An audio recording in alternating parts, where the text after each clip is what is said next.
রোদ্দুর পরিবারের সকল সদস্যদের আমার বসন্তের শুভেচ্ছা জানিয়ে আমার নিজের লেখা কবিতা আমি আবৃত্তি করছি। কবিতার নাম আমি মাতাল হই। আজও মনে পড়ে, আজও ভুলতে পারে না সেই 19 সালের দুর্বিষহ করোনার কথা। মনে পড়লে আজও শিউরে উঠি। ওই অজানা করোনার সম্মুখীন হয়েছিল অগণিত মানুষ, দিয়েছিল জীবন দান। আমার ভালোবাসা রঞ্জনা ওই নিষ্ঠুর করোনা তাকে কেড়ে নিয়েছিলাম হাসপাতালে, কিন্তু বাঁচাতে পারলাম না।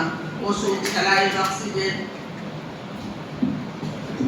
চিকিৎসার কোনো ত্রুটি ছিল না, তবুও বাঁচাতে পারলাম না।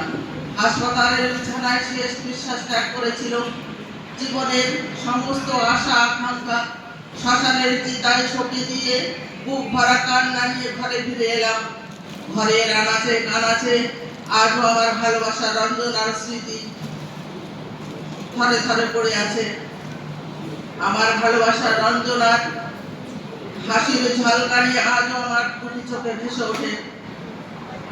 আমার ভালোবাসা রঞ্জনার কণ্ঠের ধ্বনি আজও আমার হৃদয়েতে বাজে। কত চেষ্টা করেও ভুলতে পারি না। করেছি মদের গ্লাস, ভুলে থাকার একমাত্র সাথী আমার মদের গ্লাস। আজ আমাকে সবাই মাতাল বলে। আপনারা বিশ্বাস করুন, আমি মাতাল নই, আমি মাতাল নই, আমি মাতাল নই। নমস্কার।